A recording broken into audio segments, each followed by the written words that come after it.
Olá, você vai ver nesta edição do Câmara Rio Notícias. Vereadores discutem criação de CPI para apurar denúncias de corrupção contra o prefeito Marcelo Crivella. Protocolado pedido de CPI para investigar possíveis maus-tratos a animais no zoológico. Estou aguardando a publicação para que nós possamos instalar a CPI e apurarmos as possíveis ilegalidades, infringindo a legislação, infringindo o que foi pactuado entre a Prefeitura e a concessionária. Ressurgindo das cinzas. Exposição reúne meteoritos resgatados dos escombros do Museu Nacional. Os textos informativos sobre as peças se queimaram no incêndio do Museu Nacional, mas aqui foram substituídos por QR Codes. Não saia daí, a gente volta já. Em 2018, a Rio TV Câmara trouxe grandes novidades para tornar a sua experiência ainda mais dinâmica. Agora você tem mais 2 canais de comunicação com a gente. Além do Facebook e YouTube, também estamos no Instagram e no Twitter. Bastidores das matérias, programas, conteúdos exclusivos e muito mais. No estúdio ou nas ruas. Saiba em primeira mão o que acontece na Casa do Cidadão Carioca e em todo o município. Desde o cotidiano da cidade em um jornal diário. Passando pelo plenário da Câmara Municipal. Além de programas sobre o Legislativo e a cidade. E debates com vereadores e especialistas sobre os temas mais relevantes para os cariocas. Uma linguagem dinâmica e informativa. Que colocamos no ar todos os dias. Participe, mande críticas, sugestões e nos ajude a fazer uma programação cada vez melhor. Você também faz parte dessa história. Trabalhamos duro para levar até você uma programação de qualidade. Seja onde for, a Rio TV Câmara estará conectada com você. Siga a Rio TV Câmara nas redes sociais.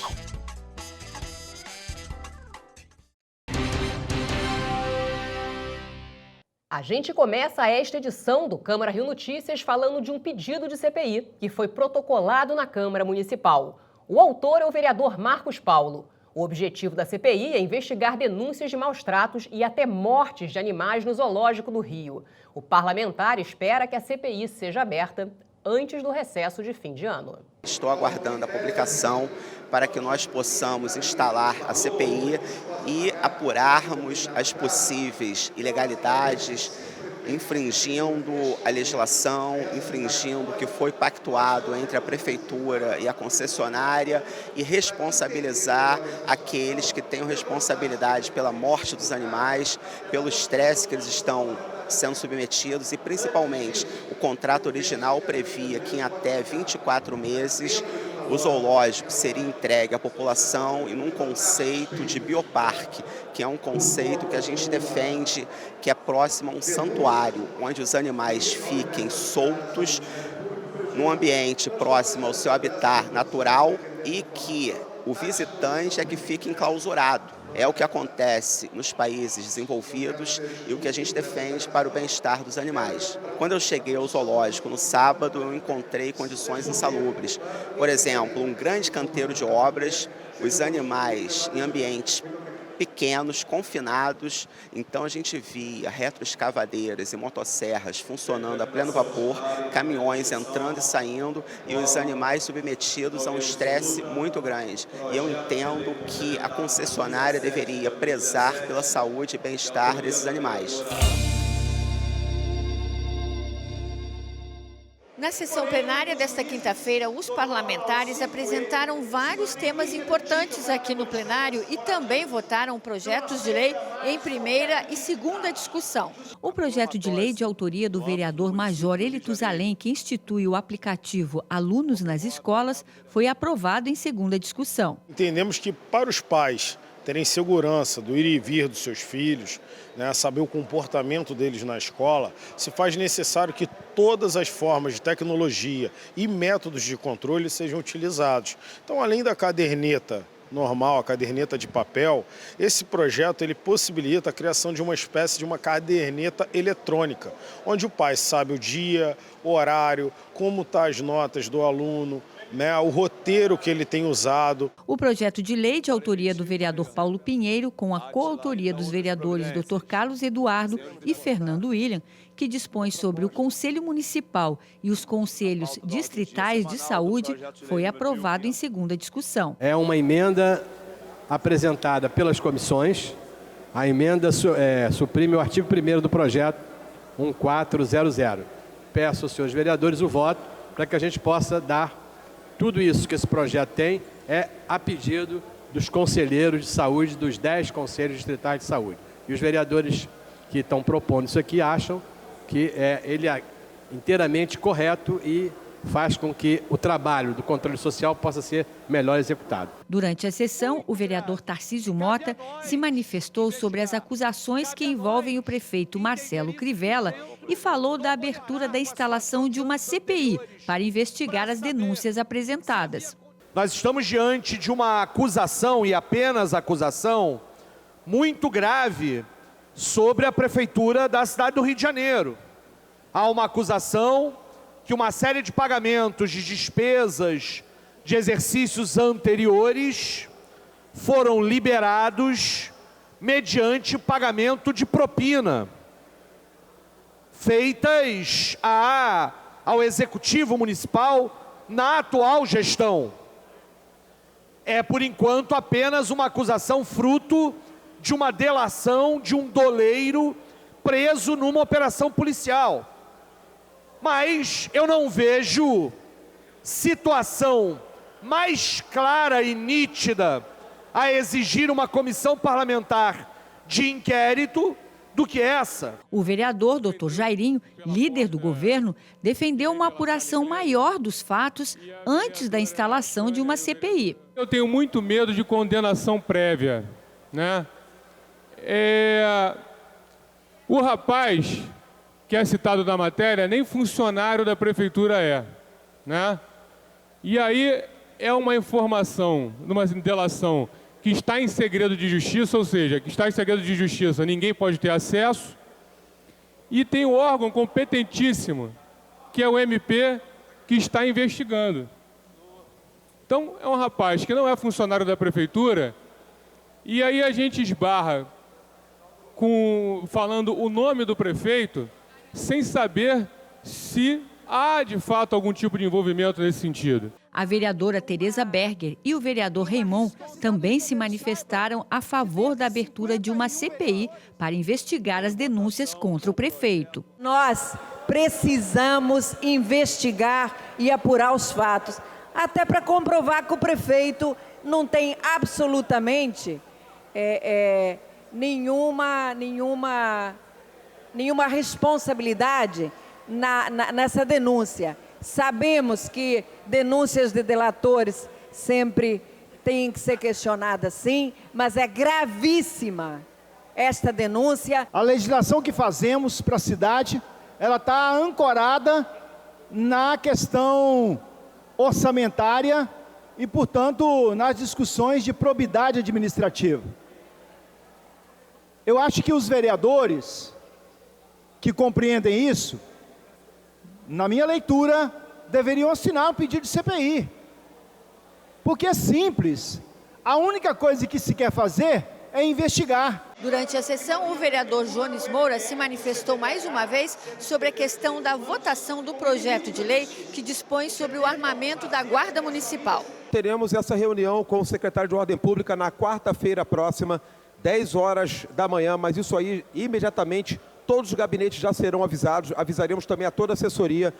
Quarta-feira, 10 horas da manhã, no auditório da Câmara Municipal, e não precisa da presença do vereador se ele não quiser. Ele pode enviar um assessor técnico legislativo com a emenda para apresentar lá no dia. Não é para aprovar ou reprovar a emenda de vereador, não. É para que possamos discutir. O vereador Renato Cinco apresentou vários pontos importantes sobre o projeto de lei de autoria dele e dos vereadores David Miranda, Marielle Franco, Leonel Brizola e Paulo Pinheiro, que regulamenta o processo de concessão de serviço público de transporte coletivo de passageiros por ônibus. O projeto foi aprovado em primeira discussão. Fizemos um projeto que busca dialogar com todos os setores da nossa sociedade.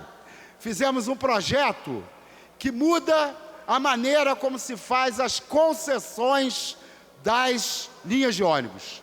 Hoje, as empresas ganham as concessões por linha e elas administram as linhas de ônibus. As empresas param de vender as passagens de ônibus. Quem passa a vender as passagens de ônibus é a prefeitura da cidade. Um dia de prevenção à saúde na Câmara do Rio. O saguão do Palácio Pedro Ernesto se transformou em um consultório, onde os servidores puderam realizar exames. A ideia é levar até os servidores públicos da Casa Legislativa atendimentos básicos de saúde. Nossa proposta é exatamente permitir com que as pessoas comecem em 2020 com a saúde em dia, tudo bem, tendo feito os exames de rastreio. A ideia é exatamente promover a saúde, fazer o diagnóstico precoce de doenças, que evita aí complicações, tudo mais, né? E possibilitar que as pessoas tenham todos os itens necessários para poder fazer a prevenção de doenças. Então, o que a gente está fazendo aqui é aferindo a pressão, aferindo o HGT, né, que é a glicemia capilar, elucidando dúvidas, solicitando esses exames de rastreio, mamografia, preventivo, PSA, todos esses exames que os pacientes precisam fazer e muitas vezes falta o pedido médico, né, falta uma orientação de se está indicado para ele ou não. Paulo Roberto Torres não perdeu tempo quando soube que poderia rapidamente aferir a pressão e saber como anda a glicose. Aproveitei, né? Isso é importante, né? Medir, né? Vim aqui medir a pressão, né? E também fiz a medição da glicemia, né? Isso é importante, né? Tá tudo certinho? A pressão tá boa? Tá boa. A pressão tá boa e a glicemia também. Tá ótimo. Já o servidor Antônio Bernardo, que não dispensa comer um docinho todos os dias, ficou preocupado com o resultado do teste de glicose. Como eu como muito doce, então eu achei que era melhor dar uma passadinha, ver como é que tá a glicose, tudo isso. Importante prevenir. Com certeza. Até porque essa picadinha no dedo já é uma dica de que é melhor evitar. A médica-chefe da Divisão de Saúde da Casa diz que o evento acontecerá todos os anos para que os servidores tenham a oportunidade de entrar um ano novo com a saúde em dia. O evento está sendo um sucesso, então a ideia é que a gente continue fazendo isso outros anos, exatamente para fazer com que a cada virada de ano as pessoas também possam ter essa rotina de começar o ano tendo a certeza que está cuidando da saúde, que a saúde está em dia. Agora mesmo atendi uma paciente que sabia que era hipertensa, chegou aqui assintomática, ou seja, sem sintomas, com 18/11 e não tomava remédio nenhum. Aí eu falei até para ela que é por causa de pacientes como ela que esse evento tem razão de existir, porque a divisão de saúde está sempre à disposição.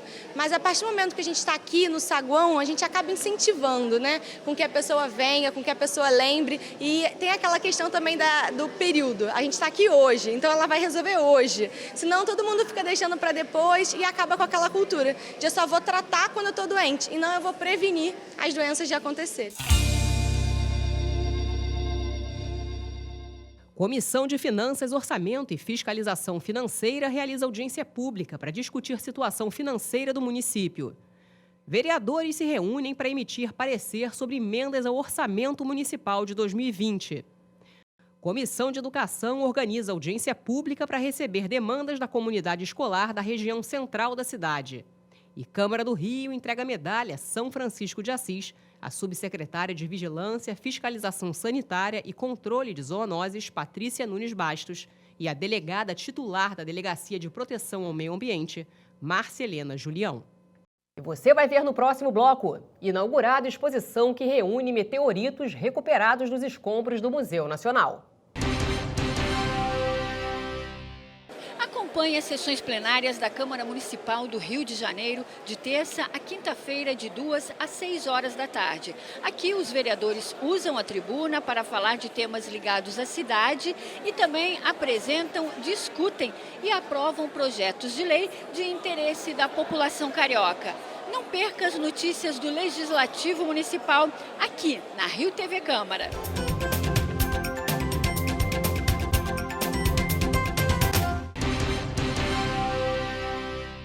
Após o acidente que matou o atleta Bruno Queiroz em Botafogo, cresceu a mobilização de ciclistas por uma alteração no Código Brasileiro de Trânsito. A ideia é propor penas mais severas para os responsáveis por acidentes que envolvam ciclistas. O repórter Renato Chapot conversou sobre o assunto com o presidente da Comissão de Segurança no Ciclismo da cidade do Rio de Janeiro, Miguel La Sálvia. Miguel La Sálvia faz parte da Comissão de Segurança do Ciclismo há 6 anos, desde quando ela foi fundada, e há 3 ele preside esta comissão. Muito obrigado, Miguel, pela sua participação. Você dizia que cada vez vem recebendo mais denúncias de violência no trânsito. Existe uma guerra aberta entre ciclistas e motoristas no Rio? Eu penso que o aumento da violência se dá em função do volume maior de ciclistas circulando na cidade. O esporte ou a utilização da bicicleta como meio de transporte e locomoção vem crescendo vertiginosamente nos últimos 10, 15 anos. Muita gente trocou o transporte do carro pela bicicleta. Você enxerga muita gente na rua utilizando a bicicleta como meio de transporte, empresas utilizando a bicicleta como negócio, entregas. Isso faz com que a estatística aumente. Infelizmente, a nossa cultura no trânsito, ela não prevalece a lei da proteção do maior pelo menor. Naturalmente, o maior devia privilegiar o menor pela sua hipossuficiência. Um ônibus deveria dar vez ao carro, que deveria ceder à motocicleta, que deveria esperar pela bicicleta e que deve prevalecer a segurança do pedestre, que é a vida. Isso, infelizmente, tem aumentado cada vez mais por conta desse aumento de utilização do transporte da bicicleta como uma utilização na rua. Você é um ciclista, treina todo dia. Qual a sua opinião pessoal com relação a essa relação do ciclista com os motoristas? Eu acho que todos os acidentes ou incidentes que acontecem é um conjunto de coisas. Não existe uma culpa de um lado só. Nós temos que ter uma postura defensiva, eu como ciclista, ou eu como motorista, ou eu como pedestre. Em algum momento eu estou nesse papel de ator social, todos nós. Nesse momento você deve tomar uma posição defensiva em valor da vida. Eu pedalo há 47 anos, treino diariamente, rodo uma quilometragem muito grande mensalmente. Rodei muitos anos em estradas, em treinamento. Hoje em dia, nós criamos, com o advento da comissão, áreas de proteção ao ciclismo de competição. Então, criamos leis municipais que criaram as APCCs. São áreas que funcionam fechadas ao trânsito, guardadas, protegidas pela Guarda Municipal e pela Sete Rio, agentes bloqueando entradas de carro. Então, nós temos uma área extremamente segura hoje para treinar. O Rio de Janeiro, uma cidade que hoje tem uma malha de 26 quilômetros fechados ao trânsito para ciclistas treinarem. Hoje existem 3, vocês vão inaugurar mais uma, não é? Nós criamos no último domingo a 3ª área e agora estamos em negociação com a Prefeitura para criar a primeira na Zona Norte, que seria no Parque Deodoro. Tá. Isso tem prazo para acontecer? Não há uma previsão ainda em termos de prazo, mas eu acredito que no primeiro semestre do ano que vem a gente já tem uma boa notícia. Vocês estão tentando, para minorar essa violência do dia a dia, né, contra os ciclistas, a mudança do Código Brasileiro de Trânsito. O que de fato vocês já conseguiram? Nós fizemos um projeto de alteração do Código, submetemos a apreciação na Câmara em Brasília. Alguns deputados estão com vários projetos paralelos a uma série de modificações solicitadas, mas a nossa específica há uma prevalência do interesse de modificação da impunidade do crime doloso para o culposo, que hoje é muito raro você ter essa tipificação do crime quando ele é determinado pela perícia no fato de um acidente. Que pontos da lei precisavam ser mudados, na sua opinião? Eu penso que a punição deve ser mais firme. Nós temos uma punição muito branda em termos de crimes de trânsito. Você ficar sem a sua carteira por um período pequeno é irrelevante quando você impingiu a morte ou, enfim, uma paraplegia em alguma pessoa, fato de você ter dirigido bêbado, por exemplo. E em que pé isso está lá, as negociações? Isso pode realmente, rapidamente acontecer? Felizmente, o nosso sistema legal e judicial e de mudança legislativa é muito demorado. Então, a gente tem que continuar ativo junto aos nossos representantes constituintes para que isso possa tentar ser agilizado. Vocês não conseguem fazer uma estatística por causa do tipo de registro que é feito sobre as ocorrências, não é isso? Existe uma variação da forma como o primeiro agente que presta atendimento de um acidente reporta esse incidente. Se você coloca que houve um acidente de trânsito com uma vítima e não especifica se essa vítima estava com uma bicicleta, com um patinete, com pedestre ou como um transeunte, isso vai ser reportado na estatística como um acidente de trânsito a pedestre. Então, eu não sei identificar uma mancha de periculosidade em determinadas áreas da cidade para que eu tenha uma ação mais infringente naquela área protetiva, seja para o pedestre, para o ciclista ou mesmo para outro tipo de transporte que ocorra. Com a sua experiência de mais de 40 anos pedalando pela cidade, qual a mensagem que você deixaria para ciclistas e para motoristas?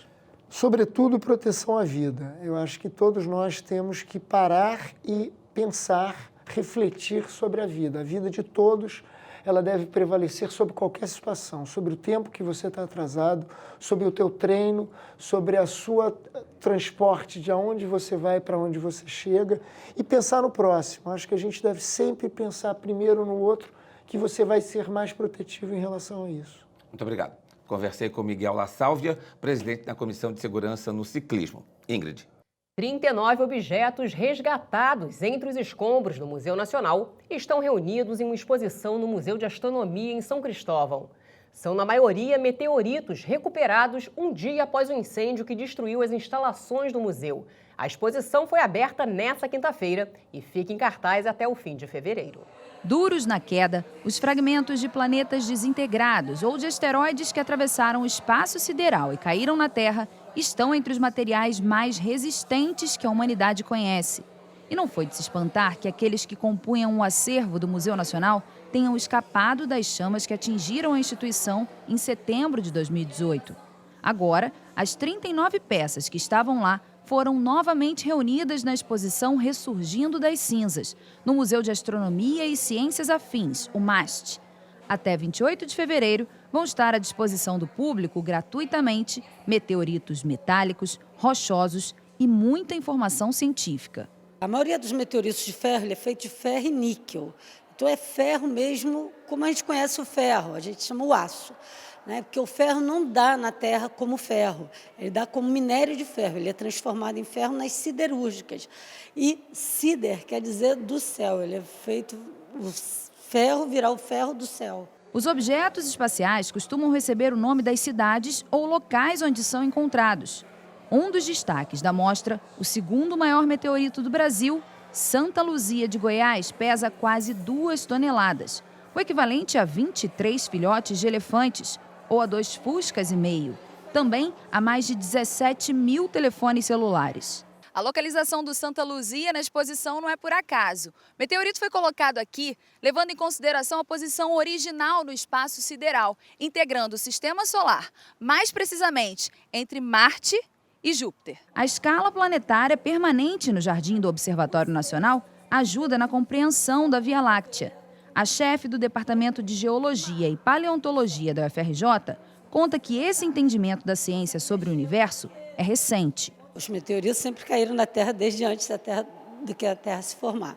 Mas a ciência, ela não aceitava que os meteoritos vinham do espaço, Achava que era crendice do povo. Então, só tem cerca de 200 anos que os meteoritos são aceitos como que vieram do espaço. Para isso, teve que cair numa cidade bem povoada e as pessoas compararem aquele material que foi recolhido com outros que eram recolhidos também.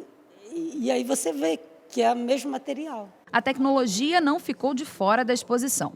O meteorito de Bendegó, encontrado em 1784 no sertão da Bahia, permanece intacto no Palácio de São Cristóvão, enquanto aguarda a recuperação do Museu Nacional, mas foi trazido em forma de holograma. Curiosamente, o tótem que conta a história do achado, feito de pedra comum, também ficou conservado. O totem, por incrível que pareça, com todo o incêndio, ele resistiu intacto, contando a história do meteorito, assim, parecendo querer contar ao mundo, não só que ele existia, porque no dia seguinte do incêndio foi muito lindo abrir a porta e está ele lá dizendo, olha, não acabou tudo aqui não, né? Tem muita coisa que sobreviveu do incêndio. A saga do Bendengó, desde o universo até hoje, também é contada por uma animação em linguagem de cordel. Esta adaga, típica da Indonésia, usada como arma ou objeto religioso, feita de ferro meteorítico, é um dos exemplos da utilização dos pedaços de asteroides ao longo da história da humanidade. Os textos informativos sobre as peças se queimaram no incêndio do Museu Nacional, mas aqui foram substituídos por QR Codes. É possível ainda conhecer a diferença entre meteoritos e meteoritos. São objetos que parecem com meteorito, mas não são meteoritos. Aí são meteoritos. Foi uma palavra que um garotinho de 5 anos deu e eu achei, nossa, mas essa é a palavra que eu procurava, porque em inglês tem meteorite e meteorong. E no português não dá para falar meteorito errado. A parceria entre o MAST e o Museu Nacional pretende provar que a mais antiga instituição científica do Brasil e um dos maiores museus de história natural e de antropologia das Américas resiste feito um meteorito. O Câmara Rio Notícias fica por aqui. Acompanhe nossa programação também nas redes sociais. A Rio TV Câmara está no YouTube, no Facebook, no Instagram e também no Twitter. Obrigada pela companhia. Amanhã a gente se vê.